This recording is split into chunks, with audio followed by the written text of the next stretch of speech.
Jubilito TV Official. Okay, so ayun. Inyo sa mga kabagis, this is Jubilito TV Official at eto na naman pumuli ang isang edisyon ng ating reaction video mga kalingap at kabagis. No? Pero bago po lahat, syempre po, shoutout po muna natin Kuya Val Santos Matubang at Ed the Vlogs at Kalingap Rab. Yan, sa ating mga Kalingap netizens, Kalingap subscribers at Kalingap supporters. Mega love shoutout po sa inyong lahat. At isama na rin po natin mga kasamahan ko pong reactors. Ayan po, mega love shoutout din po sa inyong lahat. So ito na nga mga kalingap at kabagis no, for today's reaction video. Walang po natin ang reaction. At muli po pagbibigay ng ating opinion dito po sa naging latest na video upload ni Sir Andy Kayakap Vlogs. Ayan, shoutout sa iyo sir. Ayan.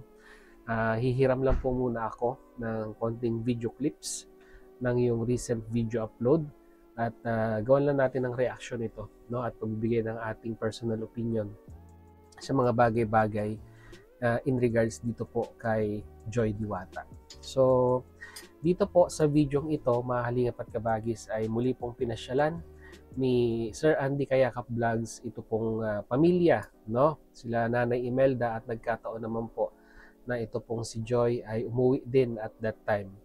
Timing na timing po kasi mga kalingap at kabagis ay dala din po ni Sir Andy Kayakap Vlogs yung pong mga pinansyal na tulong galing po sa mga butihing sponsor ni Joy Diwata at ng kanyang pamilya ang dala ni Sir Andy Kayakap Vlog nung mga time na ito at ayun, di ba? Na naibigay po yung mga blessing na yon at i-take ko na rin siguro ang opportunity para magpasalamat dito po sa mga butihing sponsor na ito na kung saan ay talagang hindi po nagsasawa no. Ika nga ay undying support dito po kay Joy Diwata at sa kanya pong pamilya. At dito nga po habang inabot ni Sir Andy Kayakap yung financial na tulong sa pamilya at kay Joy Diwata ay itinake nyo na rin po no, yung opportunity para po tanungin. Kumbaga kunin din ang opinion ni Joy Diwata regarding po dito sa alam nyo naman po nitong mga nakaraang linggo yung issue no regarding dito po kay Joy Diwata at sa kanyang lab team na niluluto na kung saan ay medyo hindi naman sa hinindian kumbaga parang wag muna yun po yung sagot ni Nanay Imelda no at dahil nga po dito ay talagang masasabi po nating nakatanggap din si Nanay Imelda ng mga negatibong komento no lalong-lalo na po doon sa mga panatiko po ng nilulutong bagong lab team ni Kalingap Rab. So ano kaya ang naging saloobin ni Joy Diwata regarding dito at ano ang kanyang panawagan sa mga sumusuporta at patuloy na sumusuporta sa kanya at sa pamilya niya at sa nilulutong lab team mga kalingap at kabagis at sa existing na sumusuporta. Siguro yun po ang papanoorin at papakinggan natin. So hiram lang po tayo ng video clips kay Sir Andy at yun po yung ipi-play natin ngayon no, mga kalingap at kabagis. Kaya without further ado, ayan po, simulan na po natin. Narito po yun. Ngayon Joy, ako medyo meron akong katanungan sa iyo, no? Anong masasabi mo ngayon sa itong mga nagdaan at tama-tama naman nandito ka ngayon, wala kang pasok at magkakabanding-banding kayo magkakapatid at kayo si Nanay Imelda, magkakasama kayo sa dalsim break ngayon, no? Ngayon, anong masasabi mo ngayon sa mga itong nangyaring itong mga nagdaang araw na ito, nagdaang linggo na ito na abot sa mga pambabas kay Nanay Imelda at pati na rin sa iyo, pati nga ako nadamay din. Anong masasabi mo doon, Joy? Ayun nga po. Yun po kay Andy, syempre hindi naman po ako nagsasalita po about sa ano, dun sa issue po na yun. Pero, at alam ko naman tahimik ka talaga. Opo, syempre po, marami po kasing nadadamay. And okay lang din naman po sana kung ako na lang po yung binabash po nila kasi syempre sanay man na rin po ako. Pero syempre po, na-hurt din po kasi ako kasi nadadamay na po yung family ko, si mama, tapos yung iba rin pong sumusuporta po na ayun nga po nahati po yung mga supporters, yung iba mga nagbabatuhan ng masasakit na salita. Sana po itigil na lang din po nila kasi pare-parehas lang naman po tayong gustong sumuporta. And isa lang din naman po yung goal natin na at yung gusto po natin na sumaya at mapasaya po yung kapwa po natin.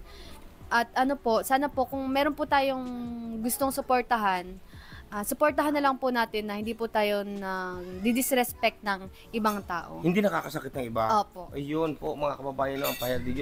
Nasaktan ka ba?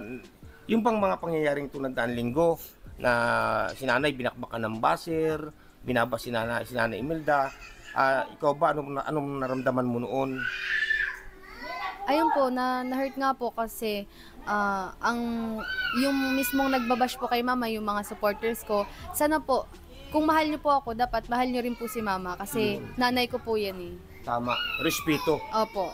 Yun po mga kababayan. Respeto na lang po kasi yung reaction po ni mama dun sa nangyari, normal response po yun ng isang ina. Dapat kayo rin po, sa sarili nyo, naiintindihan nyo si mama kasi nanay din po kayo. Yun mga kababayan.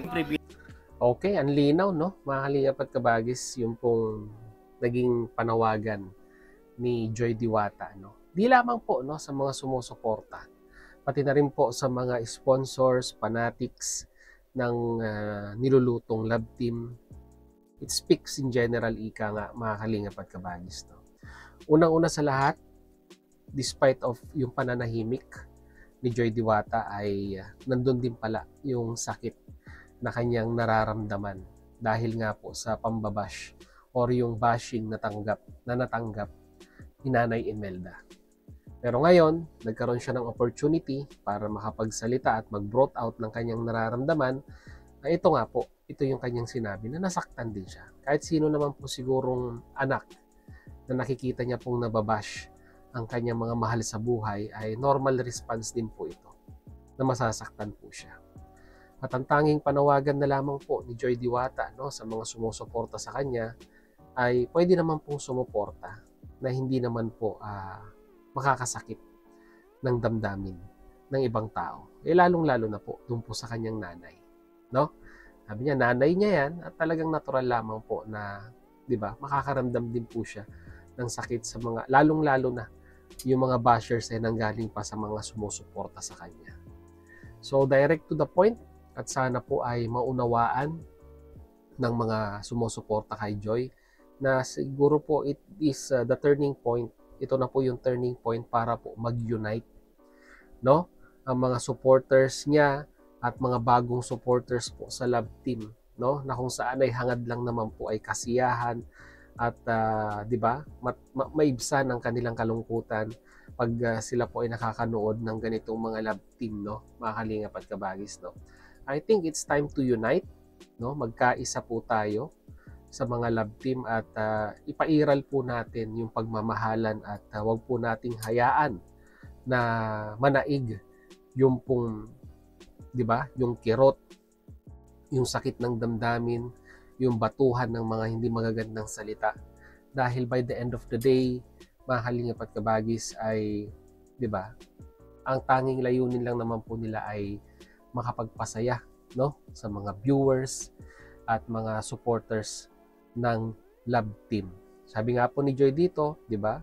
Kung dapat kung mahal niyo ang isang Joy Diwata or ang isang love team na kanyang kinapapalooban, ay dapat mamahalin nyo rin po, no, yung mga mahal ni Joy, which is yung pong kanyang mga magulang. So ito pong statement na ito ay napakalinaw at isang magandang manifestation as of now na kung saan ay sana makinita natin na may unity sa mga darating pang araw kung sakali mang matuloy na po at pumayag na, di ba? Si Nanay Imelda doon po sa love team, no? Sana po ay magkaisa ang supporters ng Danjoy or ang supporters ng Joynatics at ang supporters po ng Franjoy, na kung saan ay wag po tayong magbatuhan ng mga negatibong komento, di ba? Magkaisa, yun po yung yun po yung pinaka sabihin na nating gustong iparating ni Joy Diwata sa kanyang mga sumusuporta, sa kanyang mga avid fans, ika nga, no, mga kalingap at kabagis, no, Wala naman pong ibang hangad ang Team Kalingap at ang mga beneficiaries na nakapaloob sa mga love team kung hindi mapasaya yung mga nanonood at sumusuporta sa kanila.